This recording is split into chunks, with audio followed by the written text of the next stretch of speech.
এমন রাজনীতি করা উচিত যে ভবিষ্যতে আমার পায়জামা খুলে ফেলবে, দাড়ি কামাতে হবে, মুজ কামাতে হবে এই দেশ থেকে পালিয়ে যাওয়ার জন্য। এমন রাজনীতি তো আমরা করতে চাই না। হাসবো না কাঁদবো বুঝতে পারছি না। বাংলাদেশের একজন সাবেক আইনমন্ত্রী এবং শেখ হাসিনার একজন কঠিন এবং পাওয়ারফুল একজন উপদেষ্টা সালমান এফ রহমান দাড়ি মুজ কেটে ঢাকা সদরঘাট নৌকা দিয়ে পালানোর সময় গ্রেফতার। কি লজ্জা, কি জঘন্যতম! এখন কি তারা বুকে হাত দিয়ে বলতে পারবে তারা অপরাধী না? দেশের মানুষ কিন্তু তারা জেনে গেছে এই দুইটা লোক কত অপরাধী ছিল। তাদের অনেক সময় অডিও রেকর্ড ফাঁস হয়েছে। বিভিন্ন ক্রাইমের আলাপসালাপ, অপরাধীর আলাপসালাপ তারা করতেন। কাকে কিভাবে ফাঁসানো যায়, কাকে কিভাবে গ্রেফতার করানো যায়, কাকে কোন রায় দেওয়া যায়। এই আইনমন্ত্রী, আমরা একই এলাকার, ব্রাহ্মণবাড়িয়া 4। আপনারা জানেন প্রিয় দেশবাসী, আমাকে কাতারে গ্রেফতার করা হয়েছিল রাষ্ট্রদ্রোহী মামলা দিয়ে। অথচ আমি রাষ্ট্রদ্রোহী মামলা কি ভালো করে বুঝিও না। আমি দেশের পক্ষে প্রতিবাদ করতাম, দেশ এবং জনগণের পক্ষে থাকতাম, সংবিধান অনুযায়ী কথা বলতাম।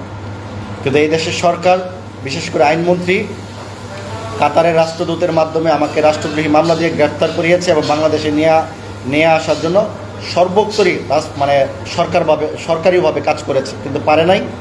আপনাদের সকলের দোয়া ছিল বিদায়। এই মামলা তোলা আমার প্রায় 70 লক্ষ টাকা খরচ। বিভিন্ন প্রবাসীরা আমাকে সহযোগিতা করে এই পর্যন্ত এখন আমি কাতারে আছি আলহামদুলিল্লাহ। কিন্তু আজকে আইনমন্ত্রী কোথায়? উনি যদি আজকে ভালো থাকতেন তাহলে দেশে বুক ফুলিয়ে থাকতে পারতেন। কত অন্যায় অবিচার উনি করেছেন।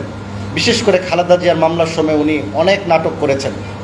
একবার আপনাদের মনে আছে 2018 সালে যখন খালেদা জিয়াকে গ্রেফতার করা হয়, ঢাকা থেকে ওনার কোর্টে কাগজপত্র যাবে 1 মাস 28 দিন সময় লাগিয়েছিল এবং কুমিল্লার থেকে কাগজ নিয়ে আসবে মাত্র 3 ঘন্টা। কুমিল্লার থেকে কাগজ নিয়ে আসা হয়েছে জালালপুরাও কি জানি একটা মামলা দিয়ে খালেদা জিয়ার ব্যাপারে। হ্যাঁ, তাকে 28 দিনের 3 ঘন্টার ভিতরে কাগজ নিয়ে আসছে আইনা তাকে 7 বছরের সশ্রম কারাদণ্ড দণ্ডিত করেছেন এই আইনমন্ত্রী।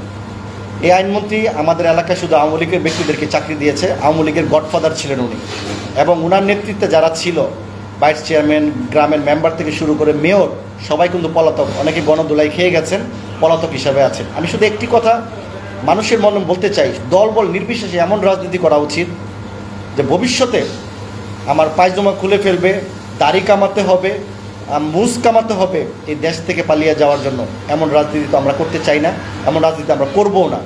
এমন রাজনীতি আমরা করব দেশে সরকার পতন হলেও, সরকার অধপতন হলেও, সরকার যদি হেরেও যায়, আমরা যেন দেশে থাকতে পারি। কারণ আমি যখন এমপি হব, আমার অধীনস্থ ওই আসন দলবল নির্বিশেষে সকলের জন্য আমি কাজ করব। যার যার যোগ্যতা অনুযায়ী চাকরি পাবে। হ্যাঁ, দল থাকলে কিছু সুপারিশপ্রাপ্ত হয়, এটা ঠিক আছে, কিন্তু এভারেজে সব 100% আওয়ামী লীগের লোক দেখে চাকরি দিতে হবে।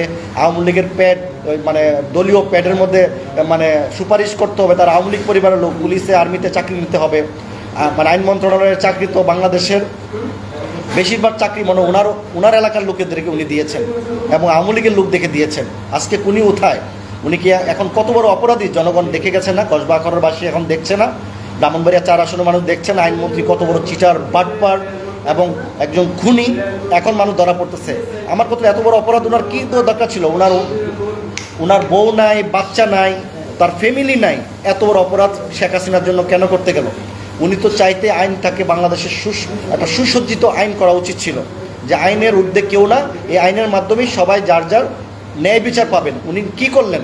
শুধুমাত্র বিএনপি জামাতের নাম শুনলেই উনি জেল, বিএনপি জামাতের নাম শুনলেই ওনাকে অ্যারেস্ট করতে হবে। এত বড় কাজ উনি করলেন। আমার মতো একটা সাধারণ মানুষ উনি রাষ্ট্রদ্রোহী মামলা দিয়ে কাতার থেকে নিয়ে আসতে চেয়েছিলেন। দেখেন, আমি কিন্তু কাতারে আছি, কিন্তু উনি বাংলাদেশেও আছে, কিন্তু আমার চেয়ে খারাপ অবস্থায় উনি আছেন। আমার চেয়ে খারাপ অবস্থায় আছেন, এটা আপনারা দেখতে পাচ্ছেন। আজকে সালমান এফ রহমান এত বড় একজন শিল্পপতি, ভ্যাকসিনকো ওষুধের কোম্পানির মালিক, কত ক্ষমতা অপব্যবহার করেছে। শেয়ার মার্কেটটারে উনি ধ্বংস করে দিয়েছিলেন। রাষ্ট্রের মানুষকে কতটুকু প্যারাশানি উনি করেছেন ক্ষমতা অপব্যবহার করে। শেখ হাসিনার শক্তিশালী উপদেষ্টা ছিলেন উনি। আজকে উনি কোথায়? সুন্নতের দাড়ি কেটে, মুজ কেটে নৌকা পথে পালাচ্ছেন, আর আইনমন্ত্রী লুঙ্গি পরে পালাচ্ছেন। তো এগুলো কত বড় লজ্জা। ওবায়দুল কাদের কাউয়া কত মানুষ কত বড় বড় ডায়লগ দিতেন, খেলা হবে খেলা হবে।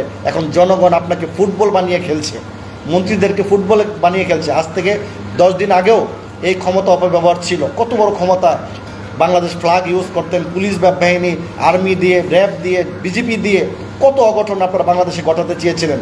আল্লাহর মায়ের দুনিয়ার বাইরে একটা কথা আছে না, আল্লাহ ছাড় দেন ছেড়ে দেন না, এই অপরাধী একদিন ধরা খাবে।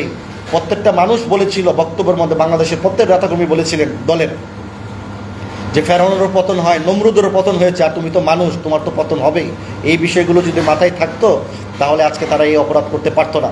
আমার এলাকায় সাবেক এমপি, আওয়ামী লীগের 2 বারের এমপি অ্যাডভোকেট শাহ আলম সাহেব, সুপ্রিম কোর্টের আইনজীবী, উনি যদি রাস্তায় নামে এখনও ওনার উপর যদি কেউ আক্রমণ করে, সবার আগে বিএনপি, জামাত, শিবিরের লোকের আগে আসবে ওনাকে বাঁচানোর জন্য। কারণ উনি এত ভালো মানুষ, দলবল নির্বিশেষে উনি সকলকে উপকার করেছেন। ওনার চোখে আওয়ামী লীগ বিএনপি নাই, সকলের জন্য উনি একজন ভালো একটা মানুষ ছিলেন। উনি ভালো একটা মানুষ ছিলেন, এমন ভালো মানুষের প্রশংসা আমরা করতে চাই, সে যে কোনো দলেরই হোক না কেন। আজকে আইনমন্ত্রী আমাকে যে ক্ষতি করেছে, কাতারে যে ক্ষতি করেছে, সর্বশান্ত এই আইনমন্ত্রী মামলার কারণে আমি আমার বাবা মার শেষ মুখটা পর্যন্ত দেখতে পারলাম না। আমার বাবা মা মারা গিয়েছে 15 দিনের আগে পিছে, আমার বোন মারা গেছে, আমি কবরটা পর্যন্ত এখন দেখতে পারি নাই। খুব শীঘ্রই দেশে আসব আমার দেশের মানুষের ভালোবাসা পেতে। কিন্তু একটা জিনিস আমি বারবার বলে দিতে চাই, যারা আগামীতে নেতৃত্বে আসবেন, member, chairman, vice chairman, mayor, MP, যারাই যে যেখানে হন না কেন, যেই জনগণ যাকে চায় আসবেন, কিন্তু ভবিষ্যতের কথা ভুলে যাবেন না যে পরবর্তী আপনাদেরও এই ধরনের অধপতন আসতে পারে। তাই বলবো, প্রতিহিংসা ভুলে গিয়ে, প্রতিহিংসা করে কোনো লাভ নাই, প্রতিহিংসা মানুষকে ক্ষতি করে। আমরা চাই সুন্দরভাবে প্রত্যেকটা মানুষকে আপনারা ভালো সার্ভিস দিবেন, সমাজ সেবা করবেন, প্রতিহিংসা থেকে দূরে সরাবেন, দেখবেন আল্লাহ আপনাদেরকে হেফাজত করবেন। আজকে আইনমন্ত্রী দৃষ্টান্ত হয়ে থাকলো, তার ছেলে মেয়ে বউ বাচ্চা কেউ নাই, কি দরকার ছিল তার এইসব নোংরামি করা, আইনকে অবমাননা করা, আইনকে প্রতিহিংসার কাজে ব্যবহার করা, আইনকে বিরোধী দলের নেতাকর্মীদেরকে গ্রেফতারের মাধ্যমে আয়না ঘরে পাঠানো, খুন, গুম, গণহত্যার সাথে জড়িত এই আইনমন্ত্রী। এখন বুঝতে পারবে যে কত ধানে কত চাল। আমি চাই যে আইনমন্ত্রী এবং সালমান এফ রহমান, ওয়াইদুল কাদেরকে আয়না ঘরের মধ্যে প্রকাশ্যে বন্দি করুক, যাতে জনগণ জানে সে আয়না ঘরে আছে, প্রকাশ্যে তার খোলামেলাভাবে তাকে বন্দি করে রাখা হোক, যাতে বুঝতে পারে যে আয়না ঘরের কষ্টগুলো কতটুকু কষ্ট, কত হাজার হাজার মানুষকে তারা নির্মমভাবে হত্যা করেছে, গুম করেছে, কত মানুষের পরিবারগুলো আশায় বসেছিল যে আমার গ্রেপ্তার করা বা গুম করা পরিবারগুলো ফিরে আসবে, কিন্তু তারা আর ফিরে আসে নাই। কত কষ্ট দিয়ে মানুষকে নির্মমভাবে হত্যা করেছে, কঙ্কাল বানিয়ে ফেলেছে মানুষকে মারতে মারতে। তারপর আওয়ামী লীগের লোকেরা যারা আওয়ামী লীগ করতে, এখনও আবার আওয়ামী লীগ করতে চান, তাদের লজ্জা হওয়া উচিত। যারা আপনার অভিভাবক শেখ হাসিনা পালিয়ে গিয়ে আপনাদের কথা ভুলে যায়, তাদের নেতৃত্বে আর যাই কিছু হোক, রাজনীতি করা উত্তম কিছু নয়। রাজনীতি করতে হবে, আমরা যেরকম রাজনীতি করি, বেগম খালেদা জিয়ার পিছনে উনি বলেছিলেন, শেখ হাসিনা তাকে অপশন দিয়েছেন, রাজনীতি ছেড়ে দাও, বিদেশে চলে যাও, উন্নত চিকিৎসা করো, ইস্তফা দিয়ে চলে যাও, যাতে রাজনীতি করবে না। খালেদা জিয়া একটা কথাই বলেছিল, এটা আমার দেশ, আমার স্বামীর দেশ, এই দেশ আমার জন্মভূমি, এই দেশ ছাড়া আমার আর কোনো ঠিকানা নাই, মানে পিছনে আমার আর কোনো ঠিকানা নাই যাওয়ার মতো বাংলাদেশ ছাড়া। উনি যান নাই, মৃত্যু অবস্থায় মানে এত কষ্ট উনি বাংলাদেশে করেছেন, মানে উন্নত মানের চিকিৎসা না পেয়ে উনি কষ্ট করেছেন, দলের নেতাকর্মীকে ছেড়ে যান নাই, দেশের মানুষকে ছেড়ে যান নাই। উনি সেই সিদ্ধান্ত নিয়ে, তাকে বলা হয় দেশপ্রেমিক। আর শেখ হাসিনা চুল পরিমাণ স্বার্থের আঘাত পালিয়ে উনি দেশ থেকে পালিয়ে যান, এবং কোথায় পালিয়ে যান সেটা আপনারা নিজেরা দেখছেন। এবং বিদেশে যে এখন 3 দিন হয়েছে না ক্ষমতাচ্যুত হয়েছে, এখন আবার ক্ষমতায় আসতে চায় এই মানে পালিয়ে যাওয়ার পরও। তো তাদেরকে আপনারা বয়কট করুন। আওয়ামী লীগ যদি সুন্দরভাবে চলতে চায়, আমরা তাদেরকে, দেশের মানুষ তাদেরকে ক্ষমা করবে, কারণ তারা যে হত্যাকাণ্ড ঘটিয়েছে, শিক্ষার্থীদের উপর যে আক্রমণ চালিয়েছে, প্রকাশ্য তাদেরকে গুলি করে হত্যা করেছে শিক্ষার্থীদেরকে, শুধু তারা ব্যতীত বাকি লোকগুলো যেন শান্তি থাকতে পারে, আমরা সেই কামনা করি। আর যারা আগামীতে কমান্ড লেভেলে আসবেন, দেশ শাসনে আসবেন, তারা যেন ভুলে না যান এই বর্তমানে এই সরকারের, ফেসিস্ট সরকারের, স্বৈরাচার সরকারের, নমরুদ, ফেরাউন সরকারের যে অধপতন হয়েছে, সেগুলো যেন সবার মনে থাকে। আইনমন্ত্রীকে আমি তার পরিবার, আত্মীয় স্বজনকে উল্লেখ করে বলতে চাই, আপনারা যদি চাইতেন উনি ভালোভাবে রাজনীতি করতে পারতেন। আপনারাও তাদের কাছ থেকে সুবিধা নিয়েছেন, ক্ষমতা অপব্যবহার করে বিরোধী দল নেতাকর্মীদেরকে মানে বিভিন্ন প্রকার হয়রানিমূলক কাজ করেছেন, তাদেরকে বাড়িতে থাকতে দেন নাই, তাদেরকে অত্যাচার নিপীড়ন করেছেন রাজনৈতিক ক্ষমতা ব্যবহার করে। আজকে কিন্তু দেখেন তারা কিন্তু ঠিকই বাড়িতে চলে আসছে আল্লাহর রহমতে, কিন্তু আপনারা বাড়িতে নাই। আইনমন্ত্রী আত্মীয় স্বজন কেউ কিন্তু বাড়িতে নাই যারা আওয়ামী লীগ করতেন। তাই সেমন রাজনীতি করার কোনো দরকার নাই, যে রাজনীতি আমাকে বাড়িতে থাকতে দিবে না, যে রাজনীতি আমাকে মানুষের কাছে খারাপ হতে হয়, যে রাজনীতি মানুষের গণদোলায় খেতে হয়, সেই রাজনীতি করার চেয়ে সাধারণভাবে জীবনযাপন করা অনেক ভালো। নুন ভাত খাওয়া ভালো, অবৈধ হারাম খাওয়া, মানুষের হক মেরে খাওয়া, এটা কোনো জীবন নয়, এটা আল্লাহর জন্য একটা অভিশাপ এবং গজব মনে করতে হবে। তাই আমি বলছি, আইনমন্ত্রী এবং সালমান এফ রহমান, ওবায়দুল কাদের যেসব এমপিরা ধরা পড়ছেন তাদের গণহত্যা এবং আয়নাগরের মামলার তদন্ত এবং বিডিআর পিলখানা হত্যা থেকে শুরু করে হেফাজত ইসলামের মামলা হত্যা থেকে শুরু করে সমস্ত হত্যা ইনভেস্টিগেশন 1 মাসের মধ্যে